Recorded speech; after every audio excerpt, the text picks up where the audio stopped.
부동산 교육은 랜드프로. 안녕하세요. 랜드프로 아나운서 연호진입니다. 자, 건물주에 대한 꿈은 누구나 다 가지고 있으실 텐데요. 자기 건물을 짓는다는 거 굉장히 매력적인 일이죠. 그런데 그 건물을 짓는 데 있어서 반드시 알아야 될 1조건이라는 부분이 있습니다. 오늘은 그 1조건에 대해서 고상철 교수님 모시고 한번 알아보도록 할 텐데요. 세상을 바꾸는 토지 투자의 고상철 대표님 모시겠습니다. 네, 안녕하세요. 자, 진짜 오랜만에 다시 이제 세바트로 돌아왔는데 제가 일정이 요즘 좀 빡빡한 관계로 많이 못했는데 오늘부터는 이제 우리 건축 관련된 거, 토지하고 건축 관련된 거 좀 위주로 좀 정리 한번 해보도록 하겠습니다. 네. 오늘 주제는 이 건축 관련된 거라서 좀 어려울 수 있어요. 네네네. 근데 평상시에 궁금한 거 있거나 하시면 네. 제가 오늘 주제로 잡은 거는 1조니까 네. 1조란 말 딱 들으면 무슨 말 떠오르는데? 해가 떠오르는 그 풍경? 풍경? 아니, 이게 그 느낌이 이게 조량의 뜻이에요. 해일자야. 해일자. 해가 그 햇빛을 쏘는 조량을 말하는 건데, 근데 어떤 데 가면 햇빛이 안 들어와요. 햇빛이 안 들어오면 곰팡이가 쓸고, 그리고 그 건물 자재도 좀 많이 좀 망가지기 때문에 우리가 보통 이제 건물이 있을 때 100평 정도 땅이 있으면 주택을 질 때 국가가 야, 이거 50평 이상 짓지 마. 그래서 50%라는 걸 정해놨어요. 그런 게 우리 건폐율이라고 하는 건데, 네네네. 그러니까 주거 지역인데 건폐율을 90%로 줬다. 그러면 100평 중에 90평을 막 욕심내서 다 져버렸어요. 그럼 옆에 있는 사람도 마찬가지로 자기도 90%로 질 거야. 그럼 이제 어느 순간 어느 집은 햇빛이 안 들어오는 쪽이 생길 거고, 그러다 보면 통풍도 안 되고, 그러다 보면 건물에 대한 어떤 노후도가 빨리 진행되고, 건물 안에 있는 하자가 좀 많이 발생하니까 이런 것들을 좀 약간 규제를 해야겠다라고 해서 나온 게 1조 제한이라는 거거든요. 그래서 그런지 제목 자체가 굉장히 어떻게 보면 좀 도전적이면서도 자극적인. 네. 1조도 모르면 집 짓지 마라. 그래. 네. 집을 지으려면 무엇보다도 1조건에 대해서 좀 알아야 될 것 같은데 이게 뭐하고 관련이 있냐면 수익률하고. 네. 왜 수익률하고 관련이 있냐면 어떤 사람들이 100평 땅인데 여기 있는 100평이나 여기 있는 100평이나 가격이 만약에 똑같다라 그러면 어느 게 조금 더 좋은 땅인지에 대한 판단을 못 하는 거라. 근데 이걸 건물을 딱 지어놓고 난 다음에 딱 보면 이 땅이 더 많이 짓네 라고 하는 게 이 제한 때문에 그래요. 그러니까 내가 안 줘본 사람 모르지. 그러면 약간 그 땅을 어디에 사느냐에 있어서도 조금 약간 좀 영향을 미칠 수가 있겠네요. 왜냐하면 이렇게 거리를 다니다 보면은 그치? 건물이 위치한 지역마다 약간 건물의 모양이라든지 건물이 이렇게 좀 향해 있는 위치들이 조금씩은 차이가 있는 것 같아요. 창문이 어디 쪽을 바라보고 있는지 그렇죠. 그렇고 베란다라고 들어봤죠. 네네네. 베란다하고 이제 발코니 차이점이 있는데 우리가 이제 보통 말하는 발코니는 아파트에 있는 걸 베란다라고 그래, 발코니라고 그래? 발코니라 그러죠. 그렇죠, 발코니라고 그러잖아요. 아파트에서 이제 1.5m 나온 게 발코니고 이 아래층 바닥 면적하고 위층 바닥 면적의 차이로 남는 공간이 있어요. 이거는 이제 발코니가 아니라 베란다라고 하거든. 그러니까 두 개 완전히 다른 건데 이 베란다 있는 쪽이 북쪽이에요. 왜 그게 북쪽이 됐냐? 이 제한 때문에 그런 거야. 그럼 이제 북쪽에 있는 그 베란다 쪽 밑에 가면 주차장이 있어요. 우리가 이제 유심히 안 봐서 그런데 지나가다가 베란다 보인다 그럼 내려오면 주차장이 있어요. 그 주차장이 있을 수밖에 없는 이유가 1조 제한 때문이고 우리가 보통 3층, 4층 쭉 올라가면 똑바로 이렇게 올라가는 건물이 있는데 계단식으로 되는 건물 봤죠? 네네네. 그 계단식으로 된 건물들은 그게 이뻐서 진 게 아니야. 규제를 받다 보니까 더 짓고 싶은데 못 짓게 해놔가지고. 그럼 이 1조건을 규정하는 어떤 특별한 또 규칙이라든지 그런 규제가 있나요? 있죠. 그게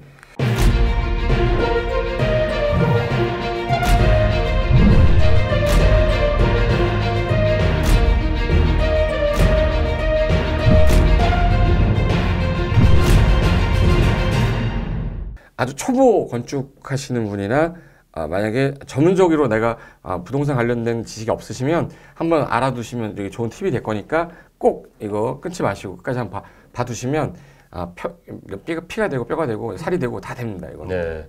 그럼 그 1조 사선 제한에 대해서 좀 본격적으로 한번 좀 들어보도록 하겠습니다. 자, 이제 내가 지도 하나 보여줄게요. 이게 우리나라는 이제 지구본을 보시면 지구본이 똑바로 안 됐고 약간 이렇게 휘어 있거든. 네. 휘어 있는 이유가 이게 지구가 이제 약간 자전축이 기울어져 있어요. 23.5도 이렇게 기울어 있어요. 그러고 보니까 지구과학 선생님 같아요, 또 오늘은. 네. 이게 그럼 우리나라 지도가 우리나라 지도잖아 이게. 얘가 이렇게 왔을 때 원래는 우리 똑바로 본 지도는 저 지도인데 그럼 해가 동쪽에서 떠가지고 이렇게 해서 서쪽으로 가야 돼 이렇게. 이렇게 가야 되는데 얘가 만약에 이 모양이 그대로 일로 안 와. 이게 그대로 이렇게 왔을 때 이 상태가 아니라 기울어져야지 이렇게. 기울어진다는 얘기는 이 상태가 아니라 이 상태 기울어진 상태란 말이야. 그러면 이제 얘가 이 기울어진 상태에서 해가 떠가지고 얘가 이렇게 가는 거예요. 동에서 서로.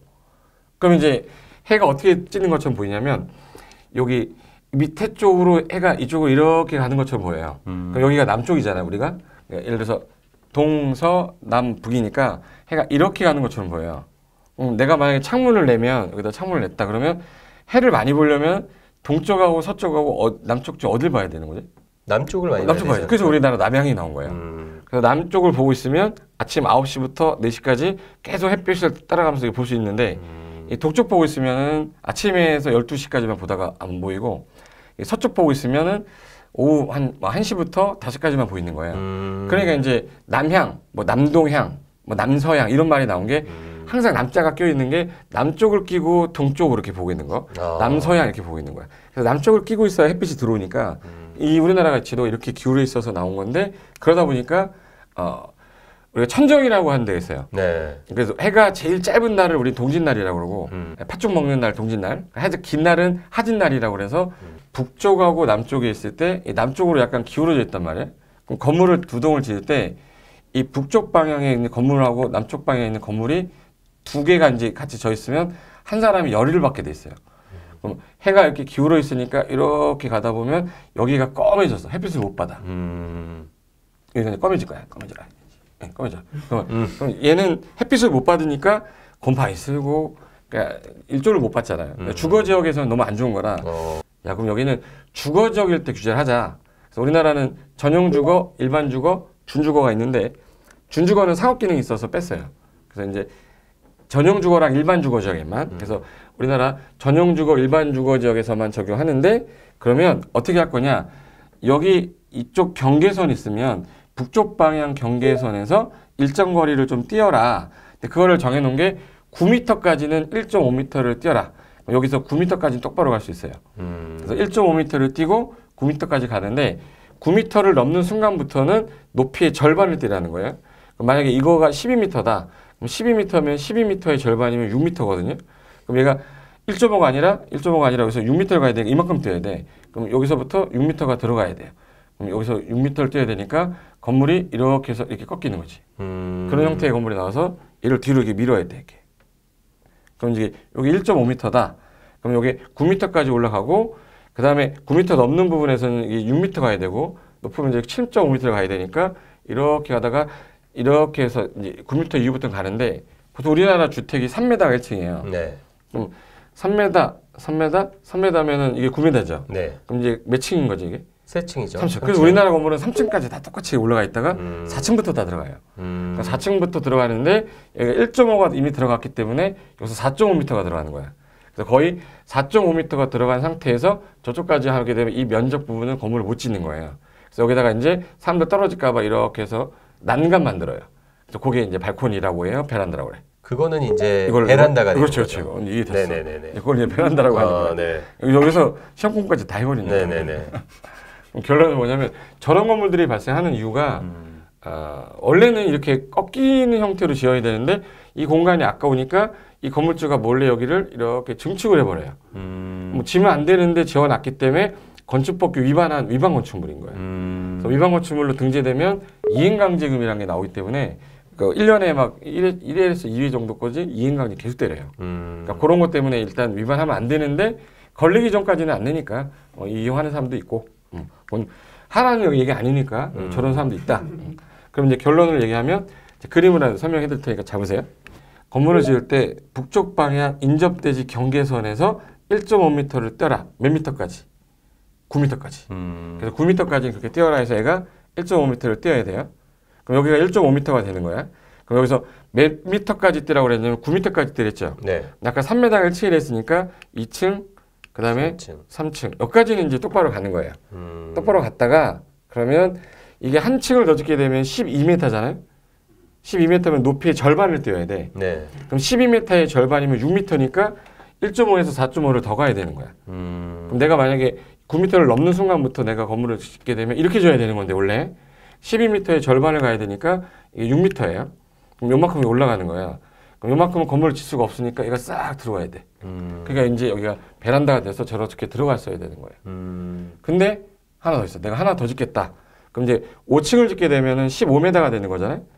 15m에 2분의 1이면 7.5m니까 6m니까 여기가 7.5m인 거예요. 요만큼은 건물이 또 못 져. 여기서부터는 이렇게 계단식으로 나오는 거지. 이렇게. 이런 식으로 나와요. 그러면 지금 이 건물 같은 경우는 보통 보니까 이게 2층이라고 치면은 3층, 4층부터가 이렇게 조금씩 들어가야 되는 것, 이 거리가 그보다 더 짧기 때문인가요? 이거는 층수를 좀 많이 높여가지고 얘가 이제 여기 피로티 부분을 되게 높여가지고 어쩔 수 없이 이제 4층부터 안 가고 3층부터 간 거고. 그 높이에 해당되는 만큼 그렇죠. 이제 여기가 9m니까. 얘가 이제 9m까지는 이제 1.5m 뛰는데 내가 만약에 이만큼을 뛰어서 내가 10m를 뛰겠다. 10m는 그때는 10m 절반 5m잖아요. 그럼 그때 5m가 들어가 있어야 돼. 그러니까 그러다 보니까 이게 이렇게 돼서 이렇게 지어야 되는 거야. 이렇게. 근데 이렇게 삼각형을 이렇게 짓게 되면 이 부분은 이제 건축비는 많이 드는데 활용도는 없어요. 그래서 사람들이 이제 아예 이렇게 짓는 거지. 그러면 이제 이쪽이 지금 아까운 게 이게 공터로 남잖아요. 네. 그럼 주차장을 넣어야 되는데 우리나라는 주차장을 넣어야 되는데 차폭이 2.3m에다가 5m예요. 2.3m가 이번에 강화돼서 2.5m로 바뀌었는데 여기서 1m 정도를 더 집어넣으면 주차장 한 공간이 나오잖아요. 그래서 가끔 가다 보면은 건물이 이렇게 들어왔다가 다시 나오는 건물도 있어. 그게 주차장 때문에 들어간 거야. 그럼 여기가 주차장이 되는 거지. 그래서 아까 북쪽 방향에 주차장이 생긴다는 말이 여기 때문에 나온 거예요. 그러니까 재 보면 주차장이 왼쪽에 있는 거예요. 네. 그래서 이런 건물들이 나오는 거는 이제 요 제한 때문에 맞는데 이게 대한민국 전국 땅이 아니라 전용 주거랑 일반 주거만.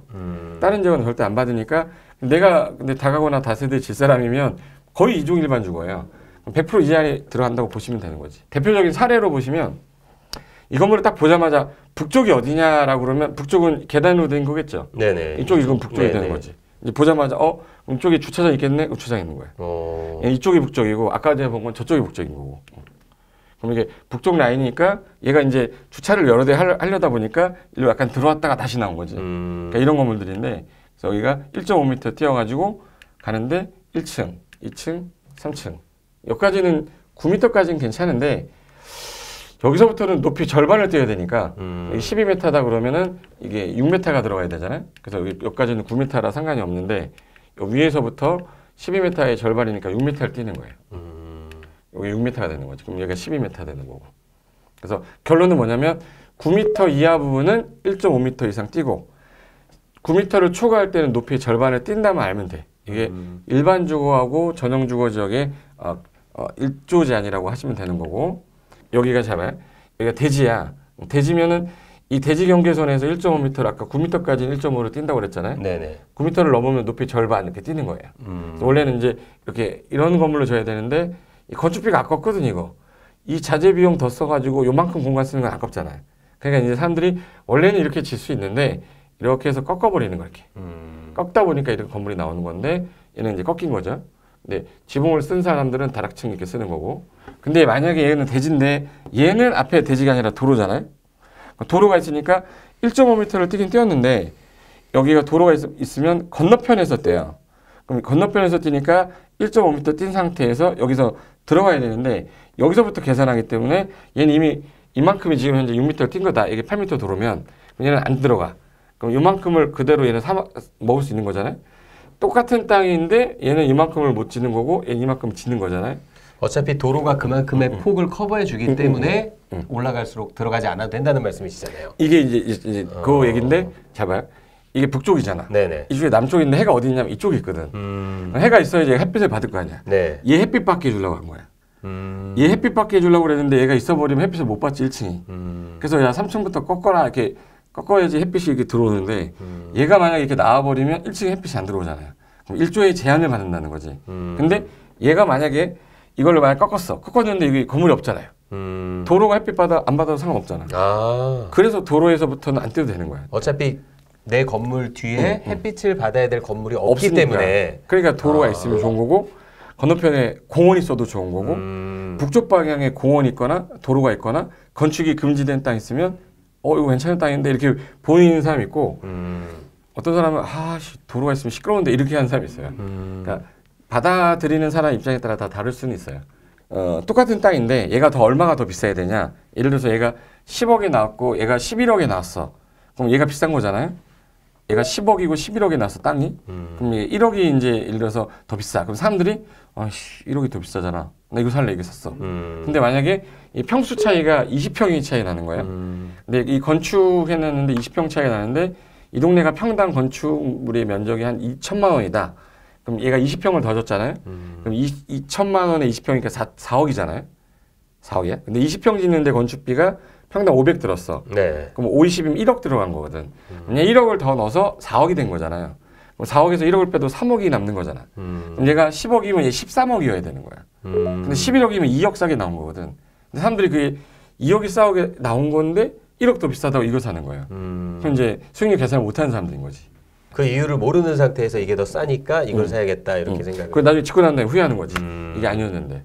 어떤 분들이 이제 별거 아니라고 생각하는데 내가 10억을 투자하는데 수익률을 계산 안 하고 10억을 투자한다는 건 이건 있을 수가 없는 거지.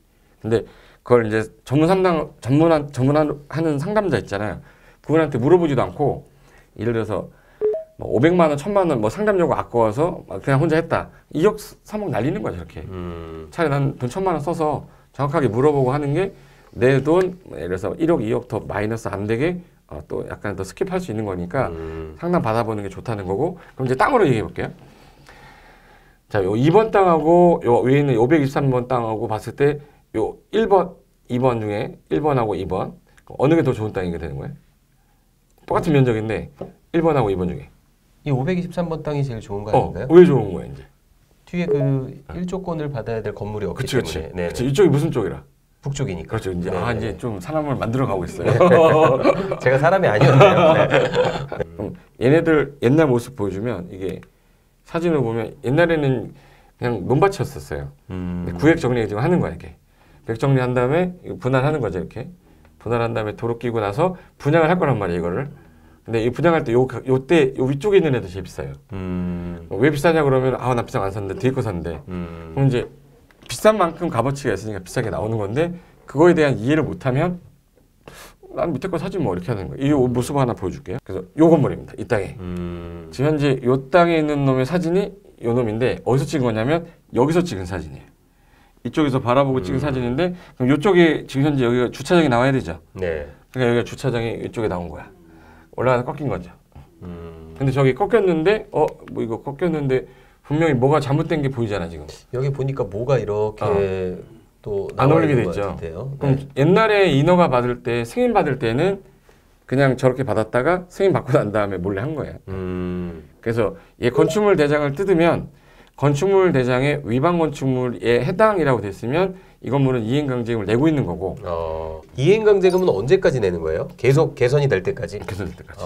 옛날에는 작은 규모는 5회만 내고 부과를 안 했는데 작년에 법이 바뀌면서 이행할 때까지 내는 걸로 바뀌어가지고 근데 건축물 대장 뜯어봤거든요. 이놈을. 뜯어봤더니 위반 건축물에 해당 없음이라고 돼 있죠. 그럼 누가 아직 안 치른 거예요. 그럼 스트레스 좀 받는 날은 한 번씩 찔러주시면 되는 거예요. 해가지고 그런 식으로 많이 찌르고 다니시나요? 아니요. 누가 포상금 준다고 그러면 하겠는데 포상금 안 주는데 내가 왜 찔러? 가만히 있으시고 저 사람하고 내가 싸웠을 때 무기가 되는 거지. 당신 건물 위반 건축물이던데? 그럼 이제 그 사람이 안녕하세요 죄송합니다 이렇게 하겠죠. 그래서 지금 현재 1층이 일반 의점으로 아까 돼 있었고 네. 이봐 5가구네. 그래서 2층, 3층, 4층인데 한 가구 나왔죠. 네네. 한 가구 나온 이유가 위쪽에 이분 날라가니까 주인집이 쓰려고 이걸 한 채로 한 거고 한 집, 두 집, 세 집, 네 집, 다섯 집이 된 거예요. 보통 근데 이런 구조의 건물에서 보면은 제일 높은 층을 주인들이 쓰는 경우들이 굉장히 많더라고요. 왜 그러냐면 관리해야 되니까. 내려오면서 올라오면서 계단에서 관리하면서 쓰레기 주워야 되고 하니까. 그래서 어르신들은 저기 사시면 안 되는데 집 관리하는 사람이 2층에 있으면 건물이 더러워져요. 안 올라가거든 4층까지. 위층을 잘 못 돌아보니까.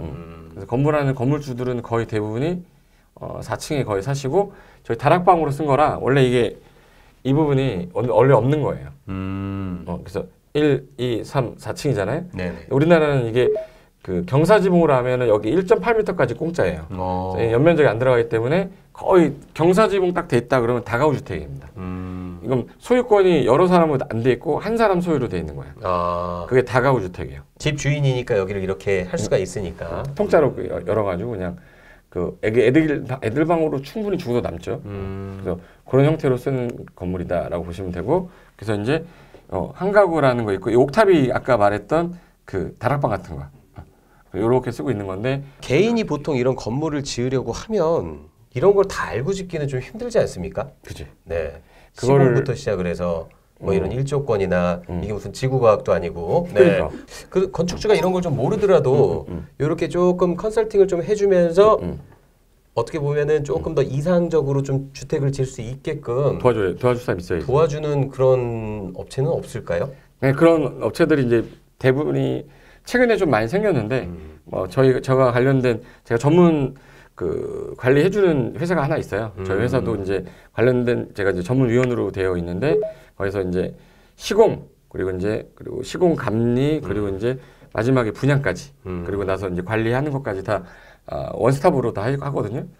빌드프로라는 그 회사에서 같이 그 업무도 하니까 나중에 궁금한 거 있으면 뭐 댓글 남겨주시든가 아니면 회사로 연락 주시면 미팅 날짜 잡아서, 솔직히 이제 처음에 아무것도 모르는데 막 두렵잖아요. 그렇죠. 그런 거 도와줄 사람이 좀 있긴 있어요.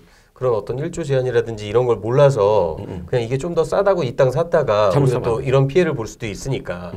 이미 땅이 있는 사람은 어쩔 수 없어요. 이미 땅이 있는 사람은 어쩔 수 없으니까 최대한 잘 질 수 있게끔 가야 되고, 살려고 하는 사람 입장에서는 어느 땅이 좋은지에 대한 판단을 좀 해야 되니까, 그래서 전문가 도움을 약간 받으셔야 되는데, 그게 이제 저희 이제 뭐 플랫폼 이제 빌드프로라는 회사에서 뭐 신뢰할 수 있는 어떤 건축 같은 거 도와주니까 그쪽에 관련된 거 문의하시면 될 것 같아요. 네, 오늘은 건물을 짓는 데 있어서 또 중요한 일조권에 대해서 한번 알아봤는데요. 건물 하나를 짓는 데 있어서도 굉장히 또 많은 지식이 필요하고 또 준비해야 될 게 좀 많은 것 같습니다. 뭐 또 이런 걸 전문적으로 상담하고 컨설팅해서 피해보지 않게 또 지어주는 또 그런 또 업체 또한 준비가 돼 있다고 하시니까요. 무엇보다도 전문가와의 충분한 상담 뒤에 건물 지으시는 게 좋을 것 같습니다. 네, 다음에는 또 어떤 부분에 대해서 좀 준비가 돼 있을까요? 다음에 이제는 공사하다 보면은 이제 처음 하는 사람들 제일 궁금한 게 이제 땅을 샀어. 근데 땅 샀는데 내가 건물을 4층짜리 짓는데 얼마가 들어가냐. 나는 2층짜리 짓는데 얼마가 들어가냐. 이거 되게 예산을 잡을 때 기초적으로 알아야 되는 거는데 건축사부들이 정확하게 얘기를 안 해줘요. 설계하는 사람이 정확하게 얘기를 안 하는 이유가 있어. 그 안 하는 이유에 대해서 내가 다음 시간에 그 비밀이 있거든. 그런 부분에 대해서 설명 좀 드리도록 하겠습니다. 네, 다음 시간에는 저희가 진짜 건물주로서의 이제 첫걸음을 뛸 수 있는 과연 저 정도 건물을 짓는데 평당 얼마나 될지에 대해서 알아보는 시간 준비해 보도록 하겠습니다. 네, 시청해주신 여러분 감사합니다. 저희는 다음 시간에 더 좋은 컨텐츠로 여러분 찾아뵙도록 하겠습니다. 감사합니다.